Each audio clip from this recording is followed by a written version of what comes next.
Hors du Cameroun, le scandale des 15 tonnes Ngo lance le CED, fut Callistus dans la tempête. Introduction. Il y a des affaires qui tombent comme une pluie légère, et puis il y a celles qui arrivent comme un coup de tonnerre au-dessus du palais d'Etoudi. Et cette fois-ci, mesdames et messieurs, ce n'est pas un simple bruit politique. C'est une onde de choc qui traverse les couloirs du pouvoir camerounais. Parce qu'au Cameroun, quand on commence à parler d'or, et surtout d'or disparu, les choses deviennent rapidement très sérieuses. Comme le dit un vieux proverbe bien connu chez nous. Quand la marmite commence à bouillir trop fort, même celui qui est loin du feu finit par sentir la chaleur. Et aujourd'hui, la marmite de la République est en train de bouillir très fort. Car au cœur d'un dossier explosif, un nom se retrouve brusquement sous les projecteurs, le ministre des Mines, fut Callistus Gentry. Et celui qui a décidé d'allumer la lumière sur cette affaire n'est pas n'importe qui. Il s'agit de Ferdinand Ngo, le secrétaire général de la présidence de la République, l'homme que beaucoup considèrent comme l'un des véritables centres de gravité du pouvoir à Yaoundé.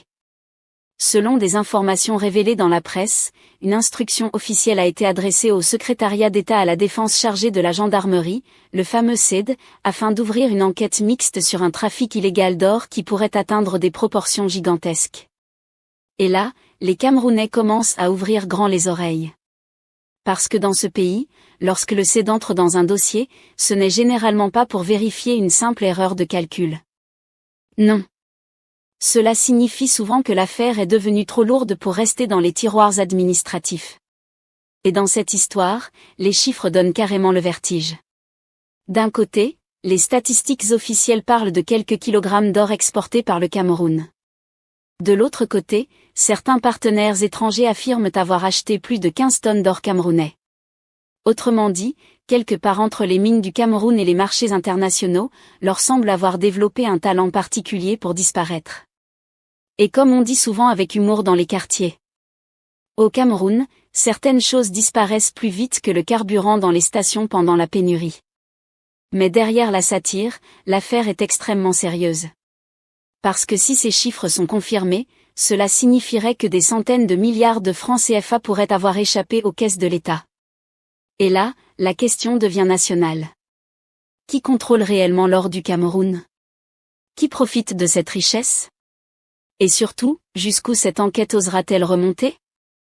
Mesdames et messieurs, bienvenue sur Camé News, la chaîne qui décrypte les coulisses de la politique camerounaise sans langue de bois. Ici, on ne se contente pas de lire les communiqués officiels. On fouille, on analyse et on met la lumière là où certains préfèrent l'ombre. Alors dites-nous déjà dans les commentaires. Selon vous, cette enquête sur l'or du Cameroun va-t-elle révéler toute la vérité, ou s'arrêter avant d'atteindre certains noms trop puissants? Ne partez surtout pas. Parce que ce reportage va vous plonger au cœur d'un système où se mêlent pouvoir, argent et lutte d'influence. Chaque détail compte. Chaque révélation peut changer la compréhension de cette affaire. Et ce que vous allez découvrir pourrait bien bousculer beaucoup d'idées reçues sur la gestion des richesses du Cameroun. Mais avant d'aller plus loin, prenez juste une seconde pour aimer cette vidéo, vous abonner à la chaîne Camé News et activer la cloche de notification pour ne manquer aucune de nos analyses. Parce qu'ici, sur Camé News, on ne vous sert pas l'actualité fade et sans saveur. Non. Ici, on vous la sert bien épicée, à la camerounaise même, avec les faits, les dessous du pouvoir et les vérités que certains préfèrent éviter. Alors restez bien avec nous. Parce que ce que vous allez entendre maintenant n'a absolument rien de banal. Partie 1, l'affaire des 15 tonnes d'or qui secouent les couloirs du pouvoir. Au Cameroun, il existe un proverbe très connu qui dit « Quand l'éléphant éternue dans la forêt, même les fourmis sentent le vent. » Et ces derniers jours, dans les couloirs feutrés du pouvoir à Yaoundé, l'éléphant semble avoir éternué très fort. Résultat, toute la République commence à sentir qu'il se passe quelque chose de sérieux autour de l'or du Cameroun. Tout commence par un document administratif qui, au premier regard, pourrait sembler banal. Une simple note de service, comme il en circule des dizaines chaque semaine dans les bureaux de l'administration camerounaise. Mais cette note-là n'est pas n'importe laquelle. Elle est signée par Ferdinand Ngo, le secrétaire général de la présidence de la République, autrement dit, l'un des hommes les plus puissants du système administratif camerounais. Et dans ce document adressé au secrétariat d'État à la Défense chargé de la gendarmerie, une instruction très claire est donnée. Mettre sur pied une commission d'enquête mixte pour faire toute la lumière sur un trafic illégal d'or. Oui, vous avez bien entendu. Un trafic d'or. Pas un petit problème administratif. Pas une simple erreur de calcul. Mais une affaire qui pourrait révéler un dysfonctionnement majeur dans la gestion d'une ressource stratégique du pays.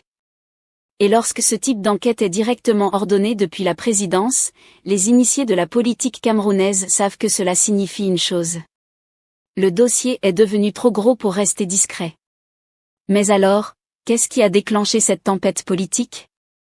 Tout remonte à la publication d'un rapport très important, celui de l'Initiative pour la transparence dans les industries extractives, plus connu sous le nom de ITIE. Ce rapport, publié le 10 décembre, analyse la gestion des ressources naturelles au Cameroun, notamment dans les secteurs du pétrole, du gaz et des mines. Et dans ce document, un détail a immédiatement attiré l'attention des experts. Selon les chiffres officiels, le Cameroun aurait exporté en 2023 seulement 22,3 kg d'or. Oui. 22 kg. Autrement dit, à peine de quoi remplir un petit sac de riz. Mais pendant que ces chiffres circulaient tranquillement dans les bureaux administratifs, un autre chiffre est apparu de l'autre côté du monde. Aux Émirats arabes unis, un important centre mondial du commerce de l'or, les statistiques d'importation racontent une histoire totalement différente. Selon leurs données, ils auraient importé 15,2 tonnes d'or d'origine camerounaise. Et là, mesdames et messieurs, même un étudiant en première année d'économie comprend que quelque chose ne tourne pas rond. Parce que si le Cameroun dit avoir exporté 22 kg, comment se fait-il que des partenaires étrangers déclarent avoir acheté plus de 15 tonnes ? Pour que vous compreniez bien l'ampleur du décalage, faisons un petit calcul très simple. 15 tonnes d'or, c'est plus de 15 000 kg. Donc entre les 22 kg déclarés et les 15 000 kg observés à l'étranger, l'écart est tout simplement gigantesque. Presque 600 fois plus. Et là, les Camerounais commencent à poser la question la plus simple du monde. L'or est-il en train de se multiplier sur la route, ou bien disparaît-il dans certaines poches avant d'arriver dans les comptes de l'État ? Dans les quartiers de Douala ou de Yaoundé, les gens ont déjà leur petite explication satirique. Certains disent en riant. Au Cameroun, l'or est comme les passagers dans les taxis clandestins, il entre discrètement et il descend avant d'arriver au poste de contrôle. Mais derrière cette blague se cache une question très sérieuse. Parce que l'or n'est pas une ressource ordinaire. C'est l'un des métaux les plus précieux du monde. Et dans plusieurs pays africains, il constitue une source majeure de revenus pour l'État. Au Ghana, au Mali ou encore en Afrique du Sud, l'exploitation aurifère représente des milliards de dollars chaque année. Alors quand un pays découvre qu'une partie de son or pourrait circuler hors du système officiel, cela devient immédiatement un problème économique majeur. Et naturellement, dans ce type de situation, les regards commencent à se tourner vers ceux qui ont la responsabilité de gérer le secteur. Au Cameroun, cette responsabilité revient au ministère des Mines, de l'Industrie et du Développement technologique, dirigé par Fukalistus Gentry. Depuis la publication du rapport, le ministre s'est retrouvé sous les projecteurs. Et il faut reconnaître qu'il a tenté d'apporter des explications. Selon lui, le problème viendrait en grande partie de l'exploitation artisanale de l'or, qui est très difficile à contrôler. Dans plusieurs régions du pays, notamment dans l'Est, des milliers de mineurs artisanaux creusent la terre pour extraire de petites quantités d'or. Ces mineurs vendent ensuite leur production à des intermédiaires. Ces intermédiaires revendent à d'autres acheteurs. Et l'or continue de circuler de main en main jusqu'à quitter le pays. Dans ce système complexe, explique le ministère, il devient très difficile de tracer précisément les quantités produites et exportées. Sur le papier, l'argument peut sembler logique. Mais pour beaucoup d'observateurs, il ne suffit pas à expliquer un écart aussi gigantesque. Parce que pour faire disparaître plus de 15 tonnes d'or, il ne suffit pas seulement de quelques mineurs artisanaux travaillant avec des pelles et des seaux. Il faut forcément un réseau beaucoup plus structuré. Des circuits d'achat. Des moyens de transport. Des circuits d'exportation. Et surtout, des protections administratives ou politiques quelque part dans la chaîne. Et c'est justement pour répondre à toutes ces questions que l'enquête a été lancée. Dans les milieux politiques de Yaoundé, certains pensent déjà que cette affaire pourrait avoir des conséquences importantes dans les mois à venir. Pourquoi ? Parce que dans la tradition politique camerounaise, lorsqu'un scandale devient trop visible, il arrive souvent qu'il serve aussi de signal avant certaines décisions importantes. Par exemple, un remaniement ministériel. Et dans ce contexte, certains analystes commencent à se demander si le ministre des Mines pourrait être l'une des premières victimes politiques de cette affaire. Mais pour l'instant, rien n'est encore décidé. Une chose est certaine, l'ouverture de cette enquête montre que l'affaire a atteint un niveau de gravité que les autorités ne peuvent plus ignorer. Car dans un pays où les ressources naturelles devraient normalement contribuer au développement national, découvrir qu'une partie de ces richesses pourrait échapper au contrôle de l'État est forcément un sujet extrêmement sensible. Et comme on dit souvent dans les quartiers avec humour mais aussi beaucoup de lucidité. Quand l'argent commence à disparaître, tout le monde devient soudain très sérieux, surtout ceux qui savent où il est passé. La suite de cette affaire pourrait donc révéler bien plus qu'un simple problème de statistiques minières. Elle pourrait ouvrir une fenêtre sur les coulisses d'un système beaucoup plus vaste autour de l'exploitation de l'or au Cameroun. Et c'est justement ce que nous allons analyser dans la suite de ce reportage. Partie 2, quand les noms qui circulent autour de l'or font trembler la République. Maintenant, chers téléspectateurs de Camé News, entrons dans la partie la plus sensible de cette affaire. Parce que souvent au Cameroun, lorsqu'un scandale commence à toucher les ressources naturelles, les choses deviennent rapidement, comment dire, très délicates. Comme le dit un proverbe bien connu chez nous. Quand le feu commence à brûler la maison du chef, tout le village devient soudain très silencieux. Et dans cette affaire d'or, ce silence commence justement à se fissurer. Car au-delà des chiffres troublants révélés par le rapport sur le secteur extractif, une enquête journalistique publiée par le magazine panafricain Jeune Afrique en août 2024 avait déjà mis le doigt sur un élément encore plus explosif, les personnalités qui graviteraient autour de ce business de l'or. Et là, mesdames et messieurs, ce ne sont plus des petits noms. Selon cette enquête, plusieurs figures très influentes de l'entourage du pouvoir seraient présentes dans l'écosystème de l'exploitation aurifère au Cameroun. Le premier nom qui a immédiatement attiré l'attention est celui de Franck Biya, le fils du président de la République. Dans les milieux politiques et économiques, Franck Biya est depuis longtemps considéré comme l'un des acteurs les plus influents de la sphère du pouvoir, même s'il n'occupe officiellement aucune fonction gouvernementale. Mais dans certains cercles d'affaires, son nom circule souvent comme celui d'un homme disposant d'un réseau très puissant et d'une influence considérable. Et lorsque son nom apparaît dans une enquête liée aux ressources naturelles du pays, forcément, les regards se tournent vers le sommet de l'État. Mais ce n'est pas tout.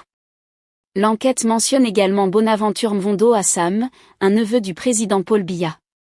Et à ses côtés, apparaît également le nom de Samira Issa, son épouse. Selon les informations rapportées, ces personnalités feraient partie de celles qui gravitent autour de l'exploitation aurifère, un secteur qui attire depuis plusieurs années des intérêts économiques très importants. Et là encore, les observateurs parlent d'un phénomène bien connu dans plusieurs pays riches en ressources naturelles, la captation des richesses par des réseaux proches du pouvoir. Mais la liste ne s'arrête pas là.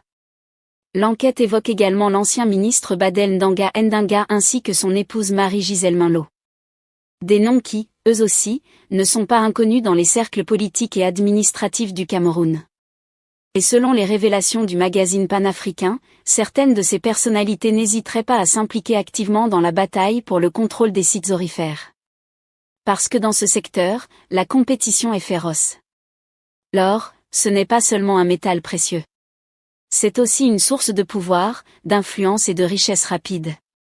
Et quand l'or commence à sortir du sol, les appétits se réveillent très vite. Dans certaines régions minières du Cameroun, notamment dans l'est du pays, les populations racontent depuis longtemps des histoires qui ressemblent presque à des films. Des investisseurs qui arrivent brusquement. Des sites qui changent de propriétaire du jour au lendemain. Des opérateurs qui disparaissent aussi vite qu'ils sont apparus. Et parfois même des tensions violentes autour du contrôle de certains gisements. Selon plusieurs témoignages recueillis dans ces zones, la bataille pour l'or ressemble parfois à une guerre silencieuse, où chacun essaie de sécuriser sa part du terrain. Comme on dit souvent avec humour dans les quartiers. Quand l'or sort du sol, les amis deviennent rapidement des concurrents. Et dans ce genre de contexte, ceux qui disposent de relations politiques solides partent évidemment avec un avantage considérable. Ces